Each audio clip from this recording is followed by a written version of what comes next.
one thing that went through my mind is this question of, I think, of importance. I mentioned something about the goal, which is constant development.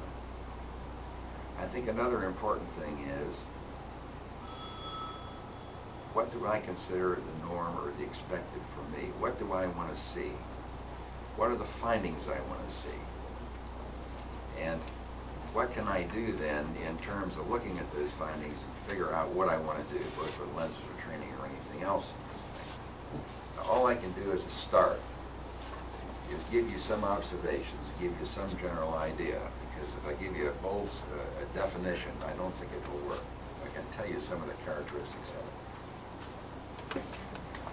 Starting with the analytical findings as they were given. I've already mentioned one thing that was missing, and that was the high side of the findings as well as the low. And no data had ever been accumulated on that. The one problem with the analytical was it was always acuity oriented. That was your base measurement. That was the basic control. So it was very difficult to shift one's thinking from an acuity orientation and look at that as what we keep talking about is constantly in the language, the number 7 or V7A, which is a point reference. When actually, in fact, what's really of importance is the range through which acuity is going to be maintained, and also the slopes that are involved in finding those ranges. Because, as you know, you can have a variation of one diopter that will account for 2 lines on the Snellen chart, or it can be 4 or 6 lines. And these are things that must be known, because when you have finally found the ranges and you find the area in which you are allowed to move before you start bumping against something that you have to take into account, somewhere in there is going to be the range in which you're going to apply your safest lens. It may have only an area of freedom of 1/8 of a diopter. It may be as much as a 1 or a 2 diopter range in this thing, but you must know the characteristics of this. The characteristics of that are going to be determined by the qualities that are reported by the individual when you're doing the analytical findings as well as the others. One of the things that I do is to ask the question as openly as possible. In other words, my question is, tell me what happens. I want as much information as that individual will give me.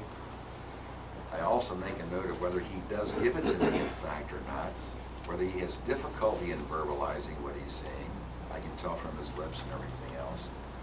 I can also get some information as to how he interpreted my question or my demand. All of these things become important because those are the ranges and the limitations that I'm going to be working with.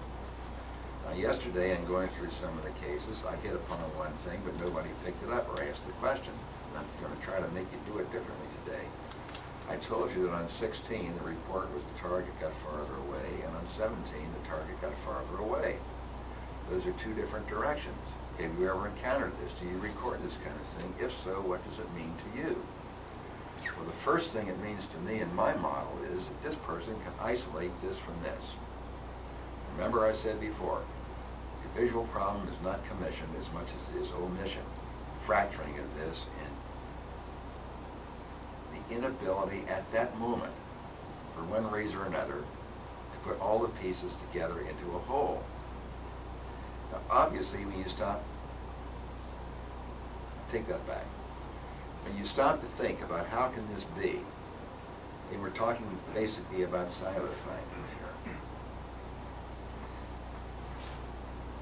A background that I have was fooling around with what became the loose lens, which was to take a single lens, and I did this because it solved some of the problems of getting out of the instrument and be able to have controls that I could not have any other way. And briefly, what I want is I want that image projection through the lens, and I want it related to the real world, and I want to have this person shift. It's a form of accommodative rock. As you normally do it, asymmetrically. Now, in doing this, the first thing I noticed is here's the person telling me that it's farther away than the real, when he's actually making a convergent movement in order to look at the image, you see. Now, this becomes simply the kernel of the nut, because this repeats itself over and over again. Basically what it is the problem of integration. Everything that is involved in any particular domain. Because obviously here this person is converging and has absolutely no feel, no awareness of where he is centering.